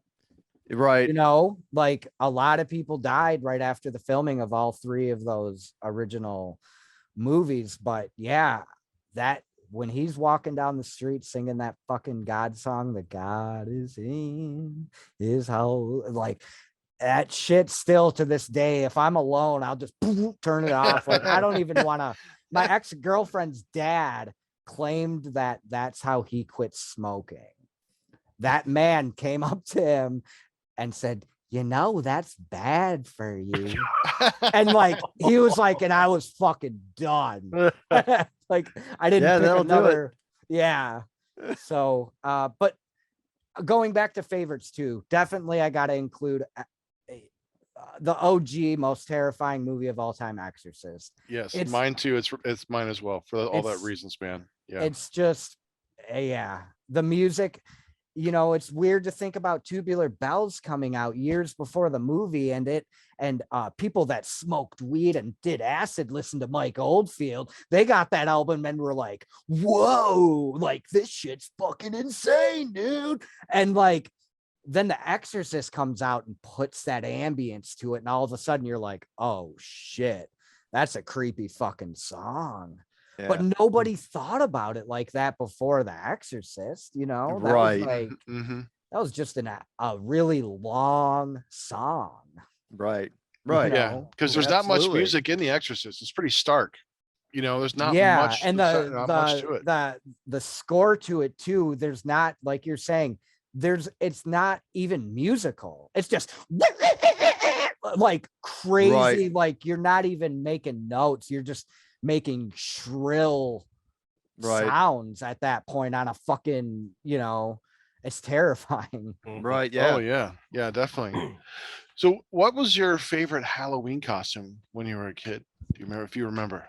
One of them was like, I mean, I have a couple. One of them was just a cheap pumpkin time, going back to Kmart and Halloween. One year at Kmart when I was a kid, an entire aisle, which was usually set up with a mixture of fucking bullshit, you know, makeup, masks, decorations, was all masks.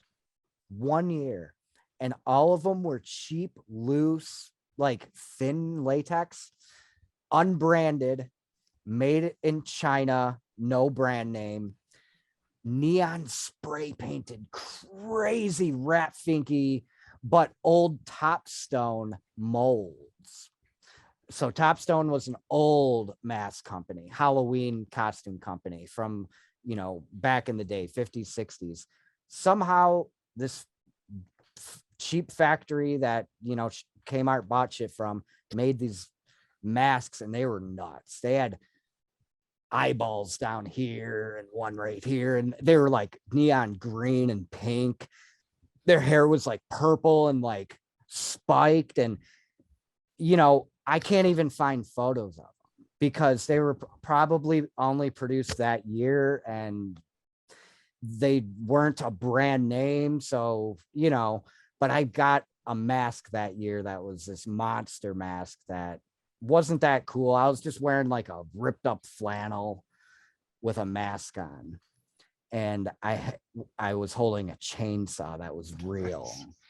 And yeah, I mean, it's kind of crazy for me to think I went to school and there are pictures of me walking down the street with a chainsaw, a monster mask, and yeah, a bit of old Davy Boy reality for you guys too, going back with the chainsaw in the haunted house. I always had a chainsaw. And when I was 13, I became so obsessed with haunted houses before I started working at one.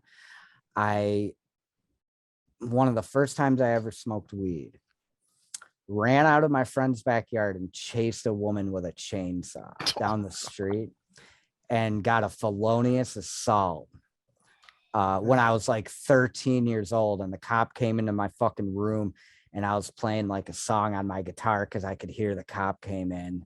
I knew I was in trouble because she was freaking out. And this is also back in the day. A cop would never do this now. Walks into my room with a gun at me. And I was just like, and then he took it off, he goes, there's no bullets in it. And I was like, okay. He's like, how does that feel? And I'm just like, it's pretty scary because the chainsaw that I had didn't have the chain on it. Mm-hmm. So technically it couldn't hurt anybody. That was my excuse. It couldn't hurt anybody, but yeah, I got a felonious assault from that. I don't know. I used to go to a place, Acid Witch Song, Mutilation Mansion. That's an actual haunted house that I used to go to with the drummer of Acid Witch, Phil Warren, when we were like 8. And we got obsessed with that haunted house. It was in our town. And we met characters and never had seen anything like it. Like there was Slobber, a guy that worked outside. He was actually the owner of the haunted house. Motherfucker had an old Don Post mask with a big tongue that came out.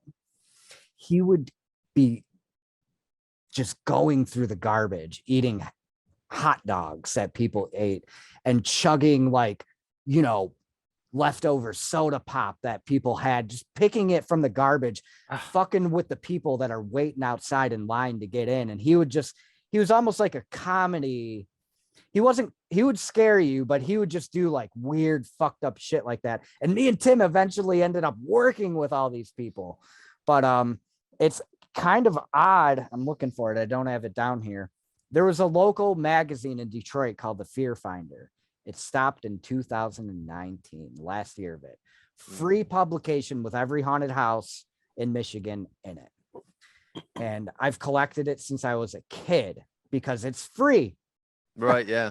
So every year I would pick up like a stack of 20 and collect them every year since I've been a fucking kid. And I don't know, just all that shit really, mixed with my mom letting me watch all that crazy shit when I was young.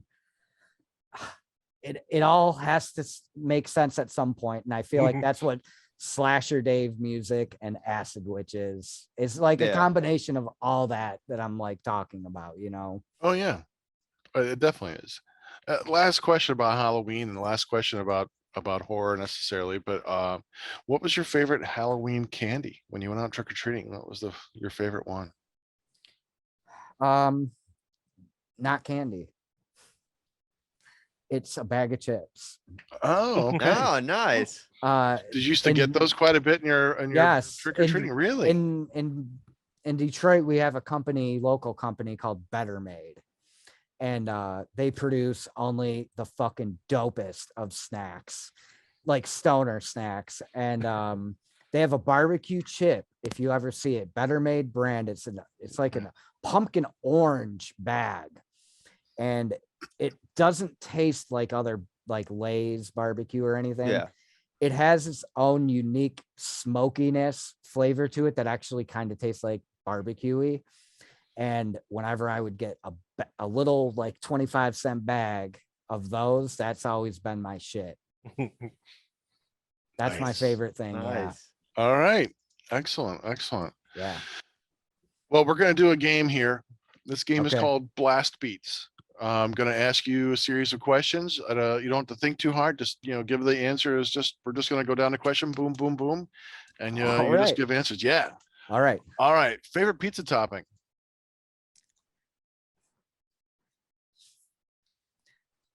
Red pepper flakes. Oh. Okay. Favorite streaming service? This is a tough one. Fast. Amazon. Okay. Favorite ice cream flavor? We're gonna nickname this thing in the hot seat. Yeah, that's the new hot seat. Mint chocolate. Okay, dog or cat? Dog. Avengers or Justice League? Justice. Star Trek or Star Wars?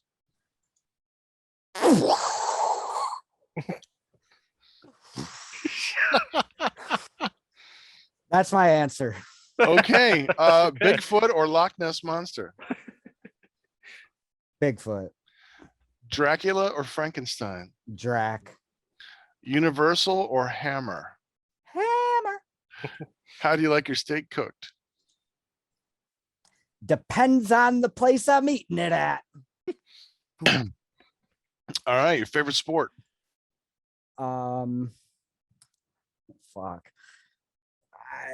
BMX biking. Nice. Favorite subject in school?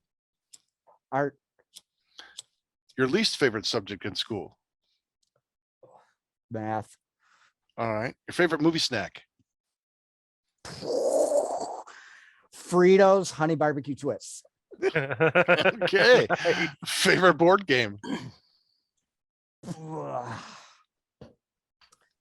Nightmare. All right. Spielberg or Tarantino? Spielberg. You mean Nightmare with the video cassette? Yes. Oh That's a my board God. game. Oh, Yeah, we dude. played that. Yeah. I have that game. The Gatekeeper. Yes, that is wow. awesome. Yeah. Oh man, that is a great game. All right. What was your favorite Christmas gift?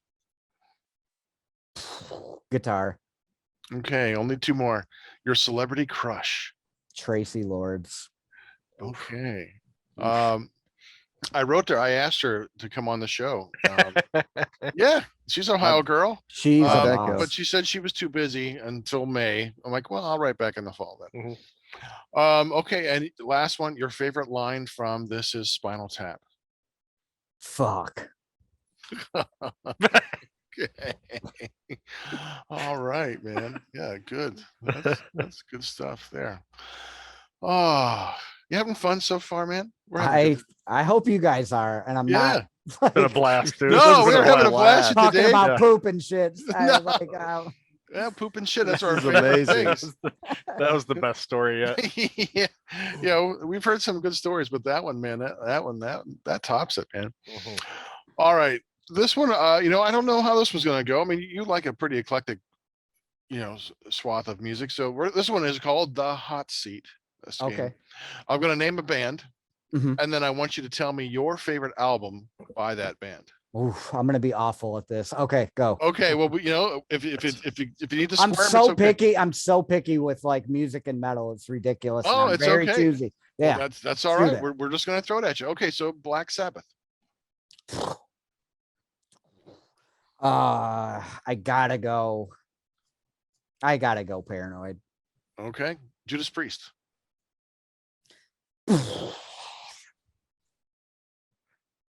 At this point in my life, Rocka.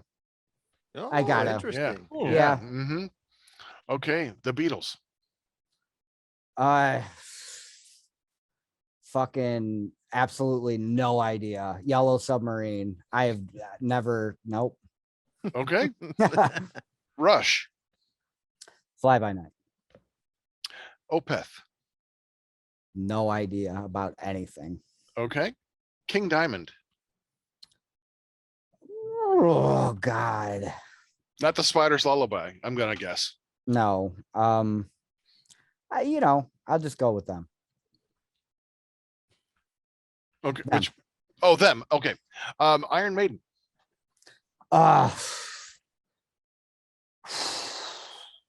This is another really hard one because throughout the years, have your guys' taste of Yep. like albums and music changed? Yeah. Like Mm-hmm. It's very I common. like shit that I didn't like back in the day now. Mhm. Like, Maiden, Power, Slave. Okay, Testament. No idea. Okay, Anthrax. No idea. I've always hated them. Okay, hey, that's cool. That's all right, man. We got three more. Okay. Megadeth. Self-titled. That's not a Megadeth record, Dave. Come It's on. not. No. What's the first Megadeth called? Killing is my business. Oh yeah, Killing is my business. I hate Megadeth so much. You tried. That's why we call this I the hot tried. seat. Yeah, I tried. Yep. You would have been right if it were Metallica. Then you could have said that. Okay, that's hey, you hate him. That's okay, man. We all like what we like. Okay, two more. Slayer. Oh, another hard ass one. I always want to say Haunting the Chapel because it's the dopest name for a fucking album ever. Like ever. Nothing compares to the name of that. But again, at my age, I still gotta go Rain and Blood. It was the album that, like, I don't know. The production is just so perfect and clean, and it's kind of punky with how the songs are. Yeah. Right. Rick Short and Rubin. sweet to the point. What, 30 minutes, something like that? 28 Ye- minutes? Most of them kick at about like a minute 50. Yeah, minute yeah, 30, exactly. Right. It's yeah, like getting a Ramones record, you know? yeah. Hmm. Okay, Yeah. last one. Kiss. I've always hated Kiss too. Now Shagrat, Dreadbull. Shagrat is the fanatic of Kiss. But I'm gonna have to fucking go the typical route and say, oh man. Oh, I you don't don't know. have to like them. Yeah, That's it's part of the okay. Yeah, I game. know. You I'm can actually trying say to you think of don't. I'm trying to think of which songs are on which albums. Fair enough. I'll go Destroyers. Okay. All right. Sure. All right. We got one more game we want to play with you. I think you're All gonna right. have a good time with this one because you can bring up all your creativity. This is called Name That Festival. Acid Okay. Witch is playing a festival with two other artists. I'm going to spin the wheel of mystery to find who these two other bands are. Then I'd like for you to name the festival that you're all playing at. Okay, so you're spinning a wheel. Yeah, I'm going to show you right here. You can see it. Here comes the wheel. There's the wheel. And I got to do what? Acid Witch is playing at a festival with the two artists who we're going to find out. When I spin this wheel, we're going to find these artists. Okay. When you find out all three artists, I want you to name the festival that you're all playing at. Does it need to be real or is it? No, like- it's up to you, man. It's your Okay. festival. Okay. Okay, so it's Acid Witch, and who's the first artist that you are playing with? It looks like Ministry. Ministry. Okay. Oh, wow. Okay, So that's- off to a okay. good start. Yeah, that's pretty interesting. good. Pretty Okay. uncommon to get a legit. Yeah, Yeah. here we go. Here we go. Who's the next one? Oh, Next one's got to be off the wall here. oh, it's Billy Billy Joel. Joel. Yes. Billy Oh my- Joel Ministry. All right, Okay. man. Billy Joel Okay. Ministry We- and Acid Witch. We would be playing The Gathering. Yeah. Nice. All right. Yes. Excellent. Excellent. I figured you and Billy Joel could Gathering be Festival. trade keyboard licks. You know, he could play something on Acid Witch next That record. would be awesome. You could say play Piano Man. Like Is it like dueling as an keyboards? Acid Witch? Yeah. Yeah, that would be Mhm. sick. I'm definitely up for that. Yeah. You Yeah. could cover each other's song, pick one song. To Yeah, cover. that would I be like awesome. Ministry. I Could really you- loved when Mike Scatia was playing for them when he was Could there. you That's what it reminds- imagine? Could you imagine that though? That'd be sick. Would. Yeah. Hey, Yeah. Absolutely. If Billy Joel comes on, man, I'll give you a call and we'll have you on. You guys could collab. Collab. You know. Man, what's again going? What's a popular Billy Joel song? I've blanked. Piano Piano Man. Man. Piano Piano Man. Man. That's like Mhm. what's the other one? That's probably his big- Backstreet Girl. Backstreet Girl. Backstreet Isn't that Girl. one? What the heck? Isn't that one? Uh, oh, Downtown Girl. What's it called? Uptown Girl. Uptown That's Girl. it, Okay, I know. knew it. Backstreet Okay, Girl. Uptown Girl. Okay, that's like one of the biggest songs ever. I Yeah, blanked Backstreet shit like Boys that and out. Uptown Girl. Yeah. Yeah, I only really know Piano Man. It's the only one I care about. I'll sing it and cry All on my right. own time. Oh, yeah. What were you like to saying, cry Dave? to that Sorry, one? we talked over you, man. Sorry. Oh about no, I just didn't know. I couldn't think of a Billy Joel song. that. No, that's Don't cool, feel man. bad. Yeah, that's all right. That's all right. Hey, you did a good job on that. So we just got a couple more things we want to ask. So Yep. this is about fandom. We're all fans of other artists, and I'd like to know what is your favorite piece of memorabilia? Oh, Could be horror memorabilia. It as could be well. horror. Yeah, it doesn't have to be music related. Is it from Ah. Kmart? no. I would Nice. say I did get Onslaught in Search of Sanity signed by Mr. Steven That's Grimmett. awesome. So that's definitely up there and like, one of mine. But I got a dope Stone Cold foam finger that I love a lot, that I've had since I've been a kid too. But I would definitely say maybe just from influence, probably like, does the Halloween 3 soundtrack count like on vinyl? Oh, that a yeah. piece of- Absolutely. Yeah, I feel like I've like, since I was young, just like pretty much fucked the grooves up, because I've no joke like studied and listened to that album so many times that Right. I've probably spent the most hours with that piece of, whatever. Mm. Yeah, probably that. Nice. Yeah, I don't know. I have a bunch of really dope shit upstairs that my brain is just going from one thing to another. It's really hard Right. to like, but yeah, I'm trying to think of shit that actually like, meant something Yeah. to me. Oh, that's all great. What you mentioned was great. So, and our last question for you is, what are your plans for like this year into next? Do you have new music? Do you have a tour or something else planned? Yeah, Acid Witch album, Halloween, full length. I think this is the first time I've said it. So congrats, guys. I just yeah, said that shit. So That's Halloween, be expecting a lot of crazy, since COVID, it's been hard for us to get together and shit. Mhm. And we've done some singles and a little bit of EPs and shit. The Halloween that was kind of our COVID song Yeah. that Shagrat somehow spun into a perfect Halloween Acid Witch song. But we haven't really gotten to get together a lot. So the plan is basically hit it like we've never hit it before. Come Halloween time, a new album, songs in between that, maybe an EP from now until then. And the craziest fucking shit we've ever done that I'm not even going to say, but come Halloween time, fans are going to fucking they're going to be me on tour. Diarrhea is going to be like running down their leg into their shoes. And they're just going to be like, holy Nice. shit. Gotta give you the Nice. diarrhea leg. Yeah, That'll be the EP. Holy shit. yeah, Holy that's what you're gonna get a Okay. taste of tour life when you see what we're about to fucking Okay. drop Halloween time. That is a hell of a Would- promo. Yeah. Yeah. Would you mind coming back around that time to like when you're getting ready to do the promo and come on our show and just like blitz it? Yeah, if you the fuck guys are good with it, we'll get Oh, Shagrat on. absolutely. Oh my too, and God, he'll yeah. Absolutely, yeah. Yeah. He'll be Hell sitting yeah. next to me and we'll just be like doing this come Halloween. Absolutely. Yeah. that'd If be you awesome. want to like Yeah. play a Yeah. song for us from that, whatever you want to do, man, Yeah. we would love That'd it. be great. Yeah, Yeah. we would love to help with that. Yeah. That'd be awesome. Absolutely. Oh, cool. And one last thing, would you mind doing a bumper for us? Like this is Slasher Dave of Acid Witch, and you're watching and listening to heavy metal horror, something like that. Yeah.